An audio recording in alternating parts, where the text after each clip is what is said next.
धम मंगल मुकिट अहिंसा संयमो तमो देवावेतनम सत्य जस धमे सया मनो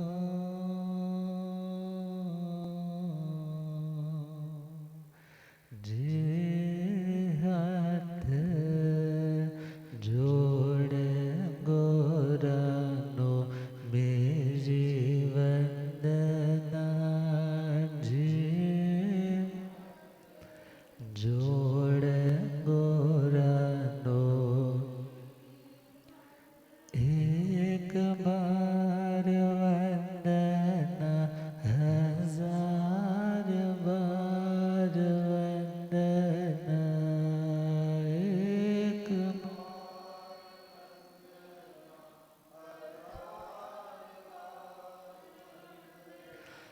लाख बार वंदना करोड़ बार वंदना लाख बार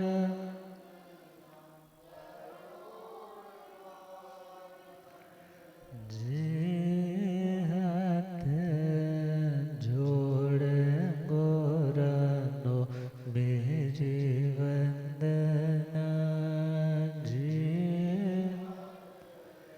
जोड़ गोरानो अनंता अनंत शांति के निकेतन शासनपति श्रवण भगवान महावीर स्वामी के पावन चरण अरविंदों में हार्दिक भावभीना वंदन नमन। मेरे अंधेरे जीवन को रोशनी प्रदान करने वाले परम उपकारी आगम ज्ञान के भंडार आगम ज्ञाता आगम पुरुष जिन शास्त्र रतन हिमाचल केसरी उपाध्याय भगवंत श्रद्धेय गुरुदेव श्री जितेंद्र मुनि जी महाराज साहब के पावन चरण कमलों में हार्दिक भावना वंदन नमन। पाठ पर विराजमान तपस्वी रतन श्री प्रभु मुनि जी महाराज साहब के चरणों में वंदन नमन। पाठ पर शोभायमान तप ज्योति प्रतिभा मूर्ति महासाध्वी श्री जया ज्योति जी महाराज साहब एवं आदरणीय महासाध्वी श्री विश्रुति जी महाराज साहब धर्म सभा में उपस्थित धर्मानुरागियों सुशीलवती माताओं एवं बहनों आसीम पुण्योदय से भाग्योदय से आप सबको संतों का समागम और वितराग वाणी श्रवण करने का पावन शुभ अवसर प्राप्त हो रहा है। श्रवण कर रहे हैं श्री राज प्रश्नेटी सूत्र और राज प्रश्नेटी सूत्र में बिल्कुल अंतिम पड़ाव तक हम पहुंच चुके हैं।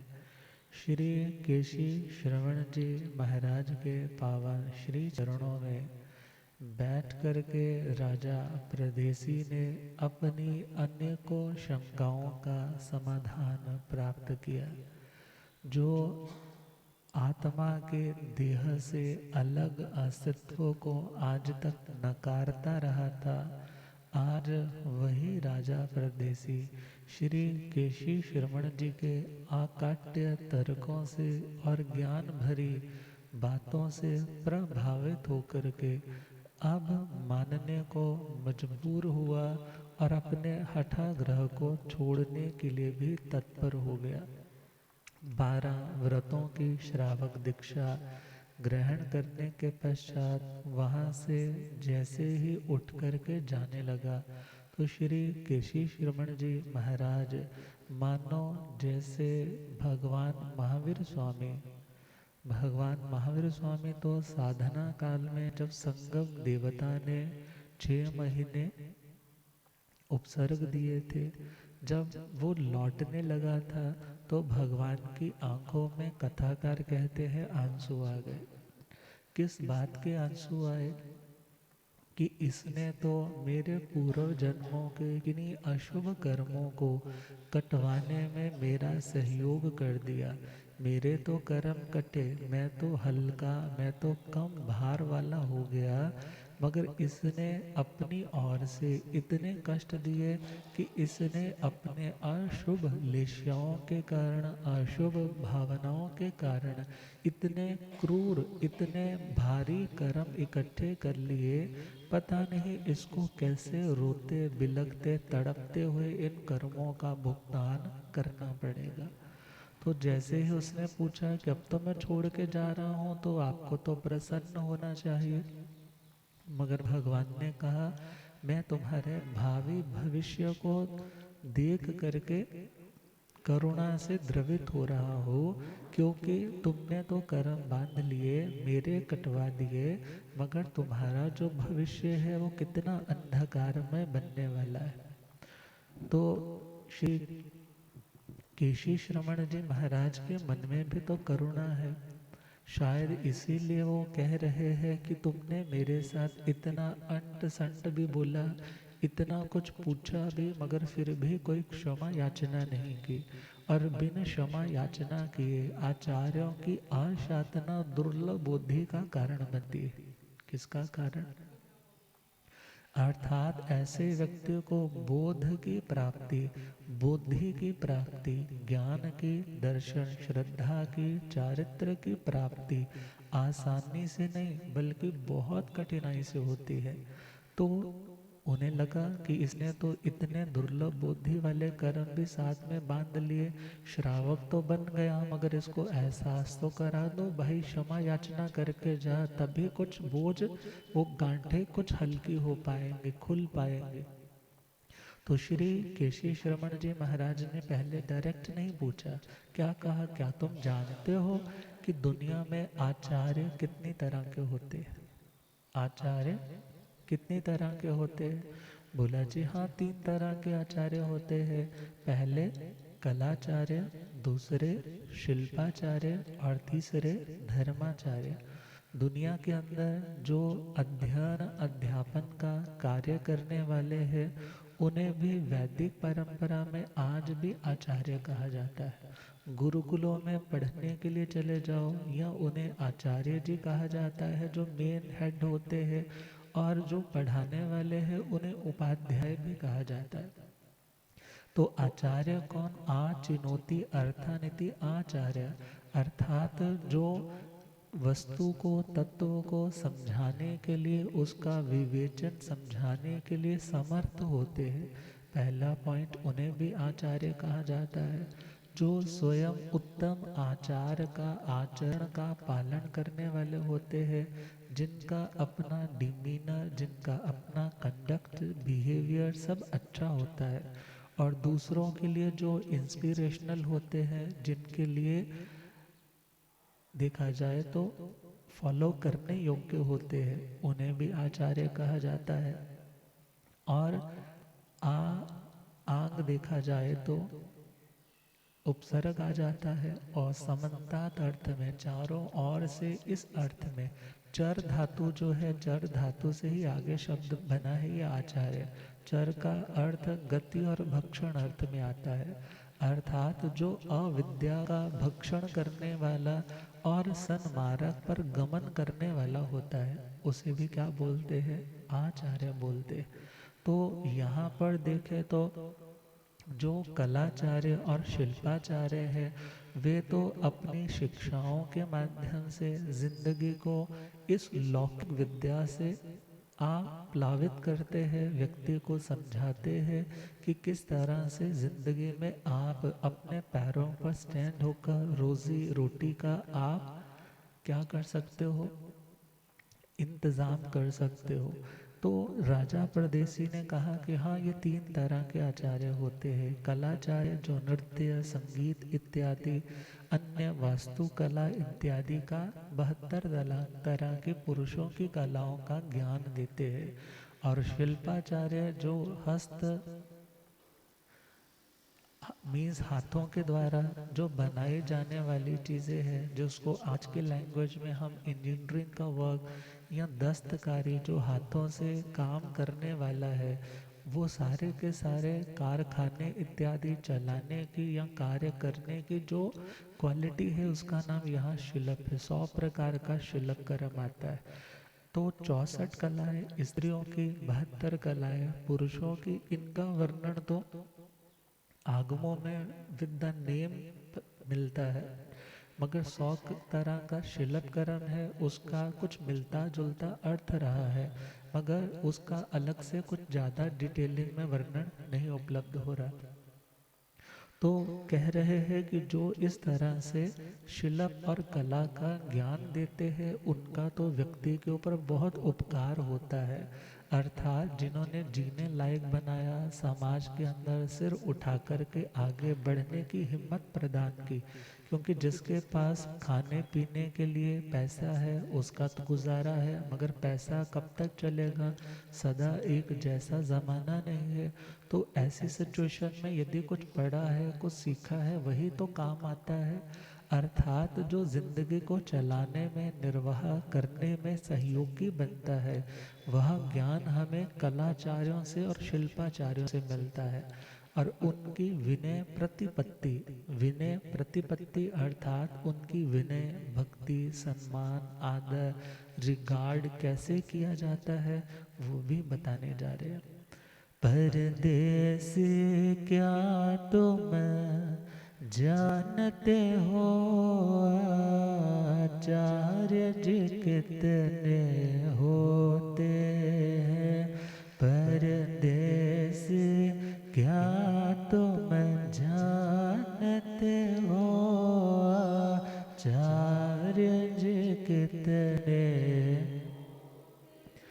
किस तरह विनय दर्शाते हैं जब उनके सन्मुख होते हैं।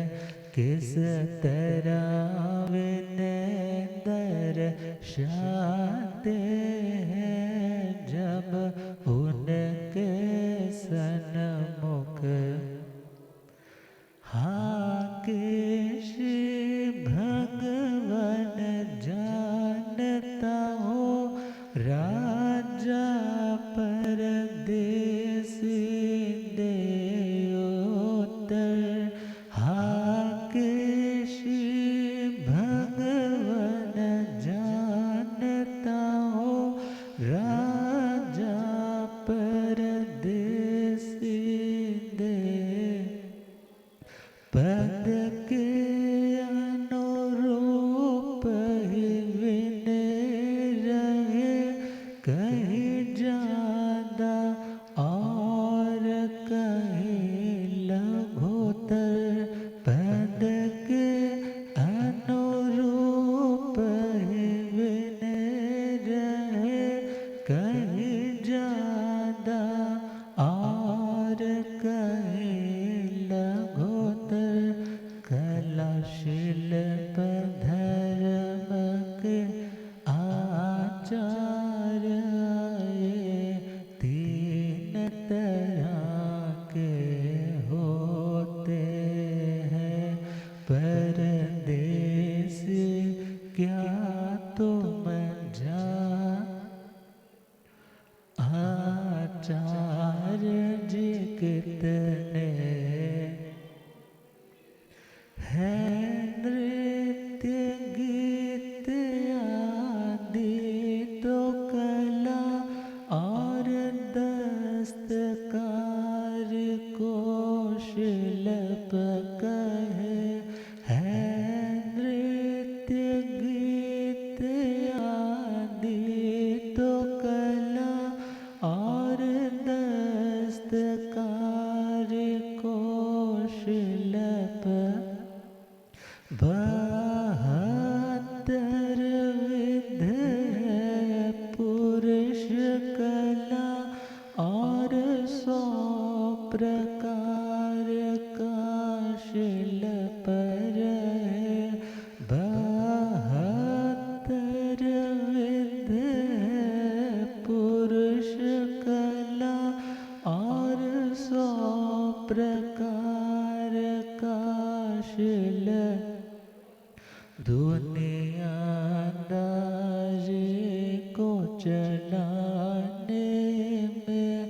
सहयोगी दोनों होते हैं, दुनियादारी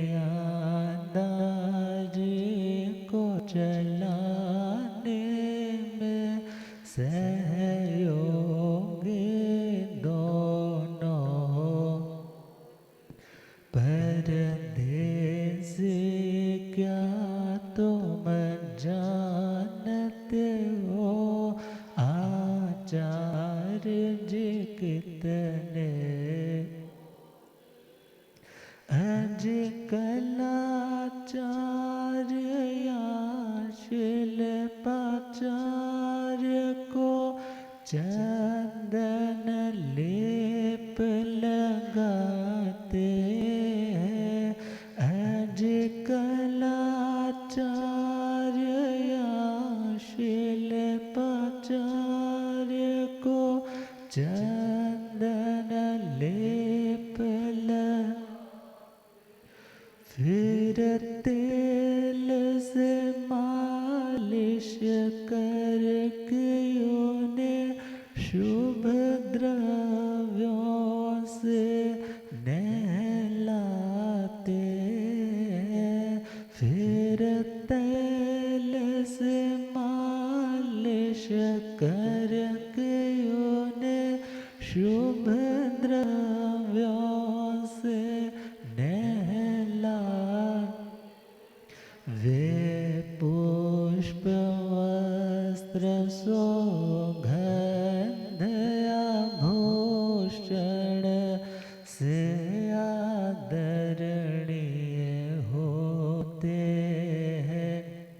वे पुष्प वस्त्र सौगंध आभूषण से आदरणीय होते हैं। परदेसी क्या तुम आचार्य जी कितने।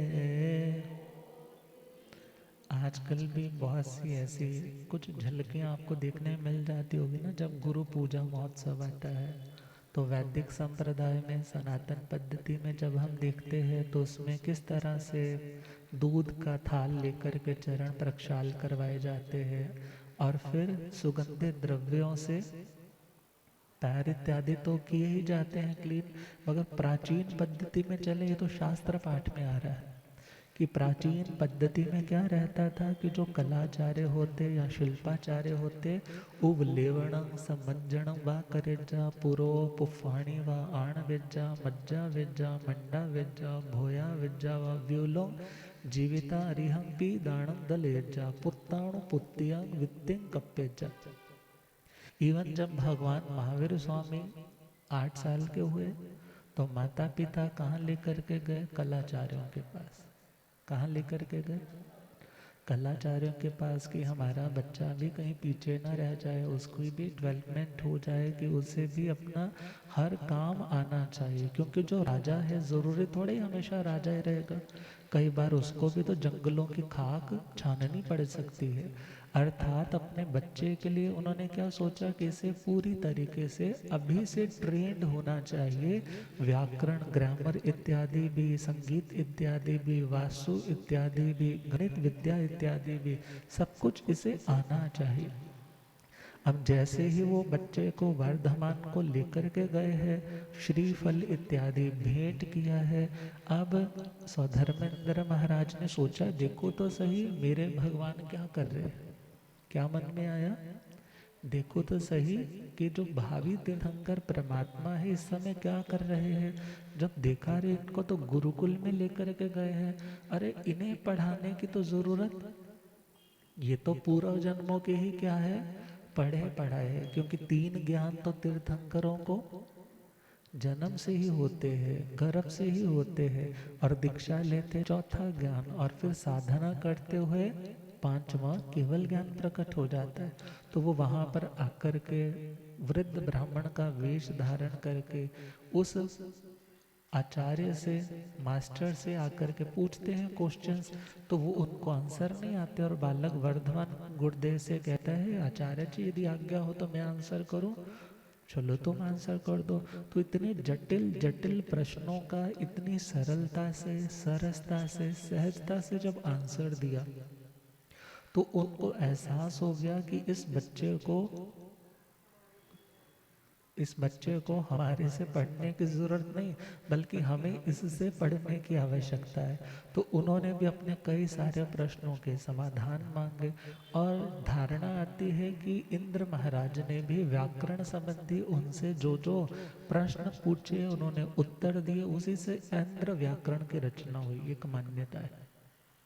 तो खैर हम बात तो कर रहे हैं कलाचार्य, शिल्पाचार्य, और जब हम अंतगढ़ सूत्र सुनते हैं किस तरह वो गौतम आदि स्टार्टिंग में ही सुनते हैं कि जब कलाचार्यों के पास 8 साल के लगभग हुए, भेजा छोड़कर आए हैं, जब विद्या अध्ययन कंप्लीट हो गया तो फिर क्या करते हैं, उनको बहुत सारा प्रीति दान, बहुत सारा पैसा, बहुत सारा धन, अनाज, सोना चांदी इत्यादि उनको गिफ्ट करते। क्यों करते? क्योंकि गुरुकुल में हर बच्चा राजा का बेटा थोड़ा ही आएगा। आजकल तो भले हम बोल देते हैं ना कि यदि कोई सपोज नावर में जा रहा है, किसी और कॉन्वेंट में जा रहा है, कोई बैंगलोर जा रहा है, कोई ऑस्ट्रेलिया जा रहा है, कोई कनाडा जा रहा है, अब हर बंदे की तो इतनी कैपेसिटी नहीं होती। मगर प्राचीन विद्या कैसी रहती थी? गुरुकुल विद्या, गुरुकुलवास। और वहाँ पर जब हम स्टोरीज में, सीरियल्स में भी देखते थे घर पे कि किस तरह कृष्ण और सुदामा दोनों क्या थे, दोनों क्लासमेट्स ही थे ना, मीन्स गुरुकुल में इकट्ठे रहने वाले थे। अर्थात वहाँ पर अमीर गरीब का कोई भेद ना दिखाई दे, उनका ध्यान पढ़ने में हो। और जो व्यक्ति जितनी हैसियत वाला है, यदि राजा का बेटा है या किसी सेठ साहूकार का बेटा है, तो वो क्या करते, ढेर सारा धन उनको देते, ढेर सारा उनको इन अबंडेंस बहुत सारा पुरस्कार देते कि आपने हमारे बच्चे को योग्य, लायक बना दिया है। क्योंकि उन्होंने गारंटी दे दी ना, सर्टिफाइड कर दिया कि अब आपका बच्चा इंटेलिजेंट है, ये अपनी जिंदगी में कभी मार नहीं खाएगा, क्योंकि इन्होंने गुरु की मार खाई है, शिक्षा ग्रहण की है, अनुशासन में जीना सीखा है। अब हर चीज़ के बारे में जब उनको तसल्ली हो जाती तो ढेर सारा उनको क्यों पैसा देते, क्योंकि हर रोज़ तो आपके पास राजकुमार पढ़ने के लिए नहीं आएंगे। यहाँ पर तो कोई निर्धन का बेटा, कोई मीडियोकर फैमिली का बच्चा, या कोई और भी सिंपल, जो आपको कुछ दक्षिणा में सिर्फ एक नारियल का, हाँ, एक सूखा नारियल और साथ में कुछ थोड़ी सी मुद्रा या थोड़ा सा कुछ आटा, अनाज इत्यादि देने में समर्थ होगा। मगर आपके अध्ययन में, आपके अध्यापन में रुकावट न आए और आप अपना ज्ञान सब में बराबर रूप से बांटते रहे, इसलिए इतना सारा पैसा दिया जाता था। क्योंकि जब उनके मस्तिष्क के ऊपर, ब्रेन के ऊपर चिंता का बोझ नहीं होगा कि अपना परिवार चलाना है, बच्चों के खाने पीने की, बोर्डिंग की भी व्यवस्था करनी है, तो जब ऐसी चिंता नहीं होगी तो बिल्कुल स्ट्रेस फ्री होकर के वो बच्चों को पढ़ाएंगे, बड़े अच्छे से उनको इंटेलिजेंट बनाएंगे, जिंदगी में जीने की शिल्प इत्यादि की कलाएं भी सिखाएंगे। तो कलाचार्य, शिल्पाचार्य इत्यादि इनके पास जब भेजा जाता था और जब लेकर के आया जाता था, तो उनको ढेर सारा आदर स्वरूप, सम्मान स्वरूप, प्रीति प्रेम पूर्वक उनको बहुत कुछ दिया जाता था। अब यहाँ पर वही तो समझाया जा रहा है कि यदि कलाचार्य का सम्मान करना हो, उनके प्रति विनय दिखानी हो, तो क्या किया जाता है, उनके शरीर पर चंदन का लेप लगाया जाता है, फिर तैल से मालिश करके, उबटन इत्यादि से उसको साफ किया जाता है, फिर शुभ द्रव्यों से उनको नहलाया जाता है, और नहला करके सुंदर स्वच्छ कपड़े उनको अर्पित किए जाते हैं, और फिर पुष्प मीन्स फूल ढेर सारे उनके चरणों में समर्पित किए जाते हैं, और मज्जा वेज्जा, मंडा वेज्जा, अर्थात उनको इतना कुछ देने के बाद, अर्थात जब फूल इत्यादि भी, फिर सुगंधित द्रव्य इत्यादि उनके कपड़ों को मीन्स जैसे आजकल सेंट इत्र इत्यादि होते हैं तो सुगंधित द्रव्यों से युक्त उनके वस्त्र इत्यादि बनाए जाते हैं और मालाएं इत्यादि अर्पित की जाती है और आभूषणों से उनको मंडित किया जाता है। आभूषण, आभूषण मतलब ऑर्नामेंट्स, हीरे रत्नों के, मालाओं के, जो भी है, बाजू बंद है या कानों के कुंडल है इत्यादि उन्हें अर्पित किए जाते हैं। क्यों? क्योंकि आपने तो हमें रोजी रोटी के लायक बना दिया। क्योंकि आज जिंदगी में यदि हम आगे बढ़ेंगे, कुछ सीखेंगे, कमाएंगे तो सारा श्रेय किनका होगा? आपका ही तो होगा। तो इस तरह अपने उन अध्यापकों का, अपने उन कलाचार्य शिल्पाचार्यों का इस तरह से सम्मान करना होता है। ये कौन बता रहा है? राजा, राजा परदेसी। क्वेश्चन पूछा था ना केशी श्रवण जी महाराज ने, आचार्य कितने होते हैं और उनका सम्मान कैसे किया जाता है? तो पहले दो आचार्य तो कौन से? कलाचार्य और शिलाचार्य। और उनकी विनय कैसे करनी है तो वो उन्होंने प्रोसेस बता दिया। अब अगला पॉइंट दिया कि प्रेम इतना अपने टीचर्स के प्रति, अपने शिक्षकों के प्रति, कि उनको इतना पैसा दिया जाता कि उनके आने वाले पुत्राण पुत्रियां विद्यं कपेजा, अर्थात पुत्रों के भी आगे पुत्र, पुत्रों के भी आगे पुत्र मतलब आगे पोते इत्यादि भी आजीविका के भय से मुक्त हो जाए, कि उनको ये ना चिंता हो कि हमें कैसे कमाना पड़ेगा। तभी तो शायद जब हम लोग कई बार विजिट करते हैं, विहारों में रुकते हैं, तो कई जगह पे मठ बने होते हैं, महामंडलेश्वर होते हैं। मंडल देखा जाए एक भूमि भाग के लिए भी आता है, अर्थात फिर भक्त लोग उनको इतनी भूमि, अपने कितने खेत दान कर जाते हैं, कोई ना कोई और सामान दान कर जाते हैं कि वहाँ से खेती जो आएगी उसका पैसा कहाँ आए? इस आश्रम में आए। तो प्राचीन व्यवस्था में तो वो लोग खुद भी अध्यापक भी देखा जाए तो कुछ निर्लेप वृत्ति वाले और शिक्षा का प्रचार प्रसार की भावना वाले होते होंगे, मगर कल्चर काफ़ी चेंज हो चुका है। अब वही चीज़ें अब प्रोफेशनल होने लग पड़ी। स्कूल्स का नाम तो गुरुकुल कर देते हैं, मगर वहाँ गुरुकुल वाली कोई बात, गुरुकुल वाली कोई बात नहीं। अब जैन संस्कारों वाला भी गुरुकुल तो खुला, मगर वहाँ पर दो महान संतों ने अपना बलिदान दिया। मगर देखा जाए क्या वहाँ पर जैन पद्धति के अकॉर्डिंगली आजकल पढ़ाया जाता है? तो नहीं। आजकल तो वही कॉन्वेंट की एजुकेशन, कभी महावीर जयंती समश्री के प्रोग्राम आ गए तो थोड़ा बहुत अवेयर होंगे, मगर इससे ज़्यादा जो प्राचीन पद्धतियाँ थी वो पद्धतियाँ तो आज लुप्त प्राय हो रही। तो खैर, जो पढ़ाने वाले होते उनका इतना सम्मान किया जाता, उनको इतनी भूमि इत्यादि, इतना आभूषण इत्यादियों से लाभान्वित किया जाता कि उनके आने वाले, सपोज, क्योंकि हमारे जो पूर्वज, यदि हम इन आचार्यों को धनी राम जी इत्यादि की बात करें, वो तो बड़े विवेकशील और बहुत ही, देखा जाए तो 5 महाव्रत पूर्ण नहीं मगर शील व्रत तो उनका, अखंड शील व्रत को पालने वाले थे। और पैसा भी उतना ही रखते थे कि जितना आने जाने में कभी जरूरत पड़े। मीन्स उनकी जिंदगियां आदर्श जिंदगियां होती थी। मगर जिन कलाचार्य शिल्पाचार्य की हम बात कर रहे हैं, वो कलाचार्य शिल्पाचार्य पैसा भी रखते, शादियां भी होती, बच्चे भी होते, आगे संतति भी चलती।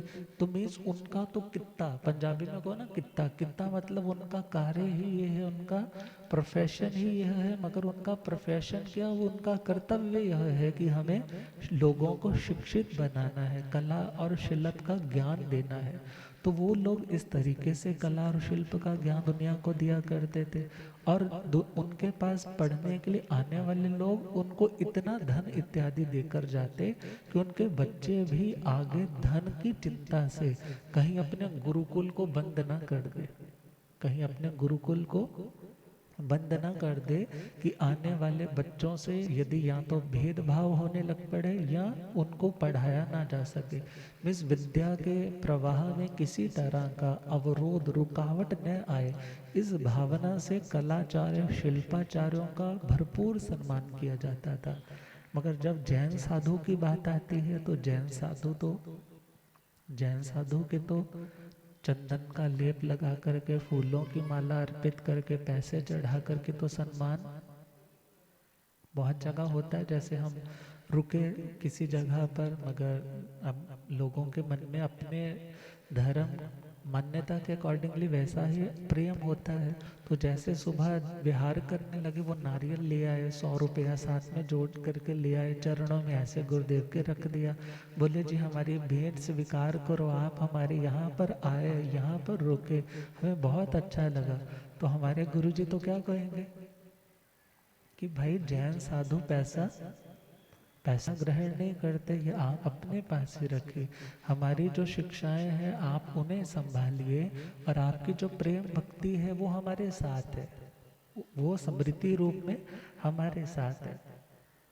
परदेसी क्या तुम जानते हो, आचार्य जी कितने होते हैं, परदेसी क्या तुम आचार्य जी कितने, किस तरह विनय दर्शाते हैं, जब उनके सम्मुख होते हैं, किस तरह विनय दर्शाते हैं, जब उनके उपकार के बदले में भरपूर प्रेम वश धन देते, उनके उपकार के बदले में भरपूर प्रेम वश धन, उनकी संतान पौत्र आदि की सारी व्यवस्था कर देते, आजीविका भय से मुक्त करे, कर्तव्य ये सारे होते हैं, परदेसी क्या तुम आचार्य जी, यदि धर्माचार्य के दर्शन हो, उसी स्थान पे वंदन करना हो, यदि धर्माचार्य के दर्शन हो, उसी स्थान पे वंदन, कल्याण व मंगल देव रूप के चरणों में सर धरना हो, कल्याण व मंगल देव रूप के चरणों में सर धर, वे विपुल यशन पानादि से सेवा अधिकारी होते हैं, वे विपुल यशन पानादि से सेवा अधिकारी, परदेसी क्या तुम जानते हो, आचार्य जी कितने।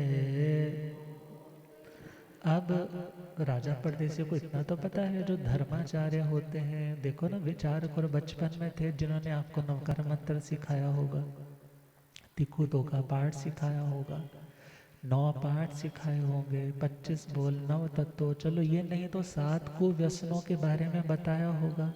उनका त्याग करवाया होगा। यदि आज आपका जीवन कुछ खुशहाल दिखाई दे रहा है ना, तो ये किनकी बदौलत है? आपके घर में यदि खुल्लम खुल्ला दारू नहीं चलती, कोई नॉनवेज नहीं आता, वेश्यावृत्ति नहीं होती, या जुआ सट्टे नहीं लगाए जाते, ये सारा कुछ किनकी मेहरबानी है? बोलो। आपके गुरु भगवंतों की मीज, जिन गुरुओं ने हमें शिक्षित किया, हमें कुछ सुनाया, हमें समझाया, हमें अविरति से देश विरति तक पहुंचाया, या हमें श्रद्धाशील बनाया, तो उनका तो इतना उपकार है कि उनको तो चंदन आदि लेप से तो पैसा इत्यादि दे करके तो कुछ होने वाला नहीं, अर्थात वो तो उनको ग्रहण ही नहीं करेंगे। मगर कहा धर्माचार्य जहाँ पर भी दिख जाए, जहाँ पर भी मिल जाए, वहाँ पर सब काम छोड़ करके कहाँ जाना चाहिए? उनके चरणों में उपस्थित, वहाँ जाकर के उनके चरणों में वंदन नमन करना चाहिए, और उनके चरणों में आकर के कि आप तिखुतों के पाठ से जो कुछ भी बोलते हैं, गुरुदेव पधारे, हो राम मेरा सतगुरु बन के आया,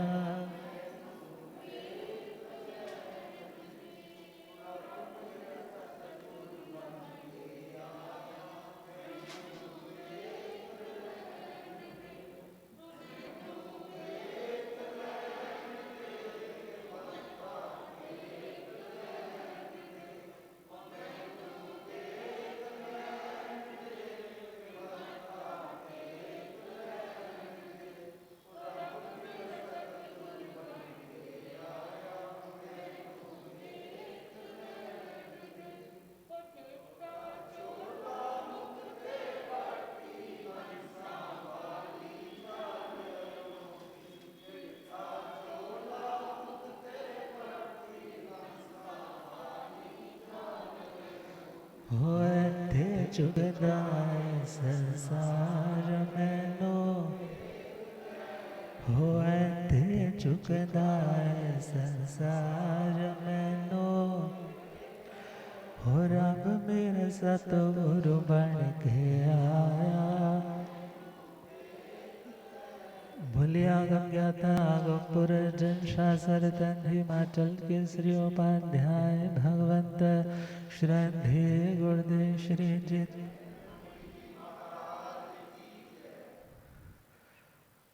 तो क्या कह रहे हैं? जथेव धमायरं पासिज्जा तथेव वंदिज्जा नमसिज्जा सक्कारिज्जा सम्मानिज्जा कल्याणं मंगलं चेयं पज्जुवासिज्जा फासुए सणिज्जेणं असण पा खायम सायमेणं पड़ी लाभेज्जा पड़ी हारियेणं पीड़ फलग सिज्जा संधारेणं ओ निमंतेज्जा। अर्थात धर्माचार्य जथेव मतलब जहाँ पर भी, यत्रेव जहाँ पर भी, पासिज्जा जहाँ पर भी दिख जाए, वहाँ पर क्या करना चाहिए? उन्हें वंदन करना चाहिए, नमस्कार करना चाहिए, उन्हें देव स्वरूप, कल्याण स्वरूप, मंगल स्वरूप मान करके उनकी पर्युपासना करनी चाहिए। अर्थात ये नहीं है कि हम यूं ही उनको बाईपास करके निकल जाएं, बल्कि कर्तव्य क्या है एक श्रावक का? उनके प्रति विनय प्रतिपत्ति, क्योंकि विनय मोक्ष का आधार है। हम मोक्ष की बातें तो करते हैं, मगर यदि विनय करना नहीं जानते तो अकेली तपस्या से कल्याण नहीं हो पाएगा, अकेला शास्त्र का पाठ दोहराने से कल्याण नहीं हो पाएगा। उसके लिए अपने गुरु के प्रति भक्ति और उनके जहाँ पर भी मिल जाए उनके प्रति अपनी ओर से कृतज्ञता ज्ञापित करना एक श्रावक का परम कर्तव्य है। तो कहा जहाँ पर भी मिल जाए उन्हें वंदन नमन करके उनकी पर्युपासना करनी चाहिए। और यदि स्थानक में है, उपाश्रय में है, तो वहाँ जाकर उन्हें वंदन नमन करना चाहिए। मंदिर वाले समाज में देखा जाए तो सपोज यात्रा का संघ निकलता है, तो क्या होता है? मंदिर जी है तो उसको लांग करके नहीं जाना है, पहले क्या करेंगे? वहाँ दर्शन करेंगे फिर चलेंगे। अब जब जंगम तीर्थ की बात आती है, जो चलते फिरते साधु साध्वी भगवंत तीर्थ स्वरूप है, जो जहाँ पर विराजमान है, तुम्हें कहीं भी जाना है तो क्या मन में रहना चाहिए? अच्छा, गुरुदेव वहाँ पर विराजमान है, महासती जी वहाँ विराजमान है, उनके क्या करते हो जाएंगे? उनको दर्शन वंदन करते हुए कुछ दो धर्म के बोल सुन करके कोई नियम पच्चखान लेकर के आगे जाएंगे, मगर उन्हें लांग करके नहीं जाएंगे। तो कहा कि उनके श्री चरणों में आकर के उन्हें निमंत्रण दिया जाता है, उन्हें भावना भाई जाती है कि हे भगवान, अशन पान खादिम स्वादिम भोजन पानी इत्यादि, हाँ, जो घर में मिठाई इत्यादि है, मुखवास इत्यादि है, आप कृपा कीजिए, पधारिए, घर पे पधारे हैं तो विपुल मात्रा में। ये नहीं है कि छोटा सा चम्मच लेके महाराज जी और पावा, महाराज जी और पावा, ऐसे नहीं, बल्कि क्या भावना होती है, पतीला उल्टाने की कोशिश करते हैं कि गुरुदेव और कृपा करो। ये पूर्वजों के क्या है, संस्कार है। मगर जब आज के बच्चों को रोटी ही बहरानी नहीं आती है, हाँ, सब्जी भी डालनी नहीं आती है, तो वहां पर कसूर किसका है? कसूर किसका है? खुद का है। अर्थात वो संस्कार, जब शास्त्र वाणी सुनोगे तो भावना आएगी, जब भावना आएगी तो कार्य रूप में उतरेगा। अर्थात अपने गुरु भगवंतों को देता भावे भावना, लेता करे संतोष। गुरु भगवंत संतोषी आत्मा, वो मना करेंगे नहीं नहीं अभी और नहीं चाहिए, अभी और घर भी परसने हैं।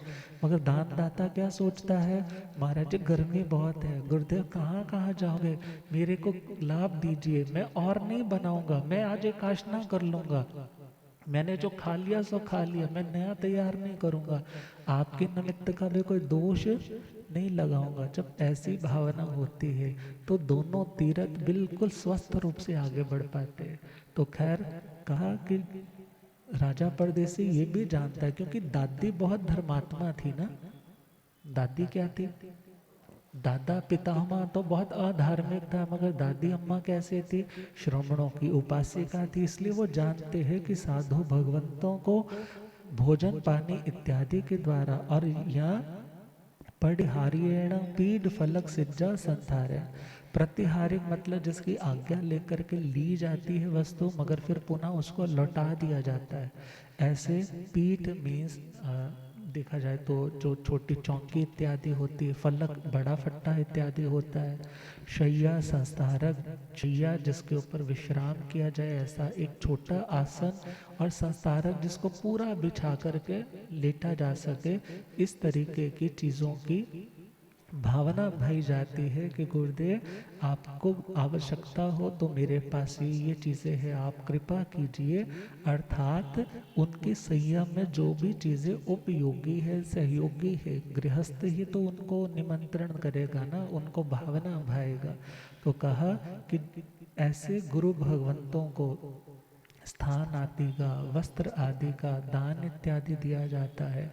और इवन यदि कोई दीक्षा लेना चाहे तो बच्चों का भी दान किसको देना होता है? कौन देता है? श्रावक श्राविका लोग ही देते हैं। अर्थात अपने गुरु भगवंतों की विनय प्रतिपत्ति, विनय इस तरह से प्रकट की जाती है। तो श्री केशी श्रवण जी कह रहे हैं, तुम जानते तो सब कुछ हो, तुम जानते तो सब कुछ हो, मगर फिर भी तुमने मेरे साथ बातों बातों में, स्टार्टिंग में मन में क्या सोचा था, अरे मूर्खों का झुंड बना करके बैठे हुए हैं, ये कौन मुंड गवार जड़ बुद्धि है जो इतने मुंड लोगों को घेरे हुए बैठे हैं, क्योंकि 500 संत भी मुंडित केश थे।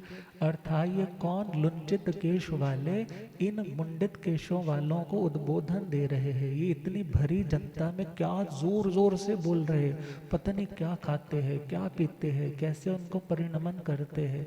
मगर फिर बाद में क्या ख्याल आया, अरे क्या कमाल की रूप लावण्य की शोभा, तेजस्विता है, क्या इनके मुख की कांति है। अर्थात उसके बाद तुमने अपने मन के भाव को चित्त सारथी से कहा था कि चित्त सारथी क्या इनके पास जाना चाहिए, तो उसने कहा था जरूर जाना चाहिए। अर्थात हे राजन, तुमने जहाँ जहाँ पर भी हमारी अविनय करी है, तुमने उसकी क्षमा याचना नहीं मांगी। तो क्या कहा आगे, उन्हें स्थान पाट आंधी देना, श्रावक का पावन फर्ज रहे, उन स्थान पाठ आदि देना। श्रावक का पावन फर्ज, अज्ञान तिमिर जो दूर करे, उनका तो बड़ा ही कर्ज रहे। अज्ञान तिमिर जो दूर करे, उनका तो बड़ा ही कर्ज। सेवा का अवसर दो मुझको, उनसे यो कहना होता है।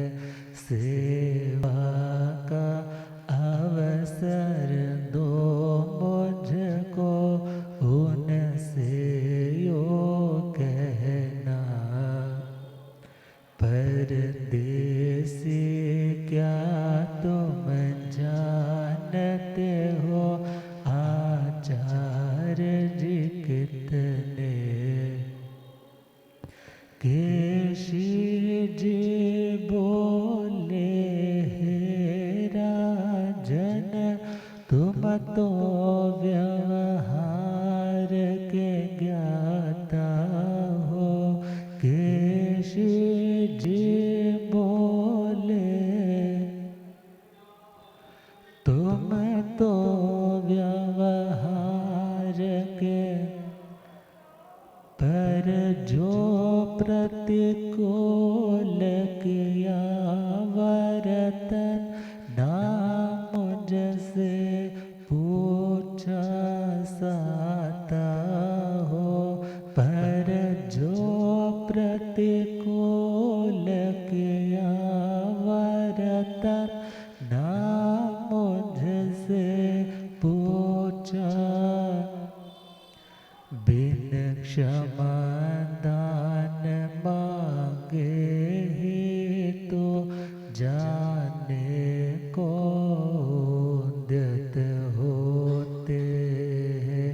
बिन क्षमा दान मांगे ही तुम जाने को उद्यत होते हैं। परदेसी क्या तुम जानते हो, आचार्य जी किस तरह विनय दर्शाते हैं, जब उनके सन्मुख होते हैं। किस तरह विनय दर्शाते हैं, जब उनके सन्मुख। तो किसी भगवंत की सब बातों को सुन लिया। सुनने के बाद कुछ बोलने की भावना प्रकट करने जा रहे हैं। मन में कुछ प्लान चल रहा है कि एक बड़ा सा प्रेजेंटेशन अच्छी खासी होनी चाहिए, कि एक नास्तिक राजा आस्तिक बन गया, जिसने आज तक कितने धार्मिक आस्तिक लोगों की मान्यताओं को जड़ों से उखाड़ करके फेंक दिया था। आज वो राजा क्या कहला रहा है कि मैं क्या बन गया हूँ, आस्तिक। घर जाऊंगा ऐसे थोड़ा ही कोई मान लेगा। तो क्या कहा कि मेरा प्लान है, मैं कल सारी जनसभा, बड़ी सी जनसभा तैयार करूंगा, पूरे परिवार के साथ यहाँ उपस्थित होऊंगा, मंत्रियों के साथ उपस्थित होऊंगा। जो मैंने आपकी अविनय अवहेलना की है, सबके सामने मैं उसकी माफ़ी मांगू। सबके सामने मैं आज माफ़ी नहीं मांगूंगा, क्योंकि आज की माफ़ी काफ़ी नहीं होगी, बल्कि कल मांगूंगा, सबके सामने मांगूंगा। तो कल के ऊपर उसको छोड़ते हैं, उन बातों को कल सुनेंगे। आप श्रद्धेय गुरुदेव कृपा करेंगे। ओम शांति।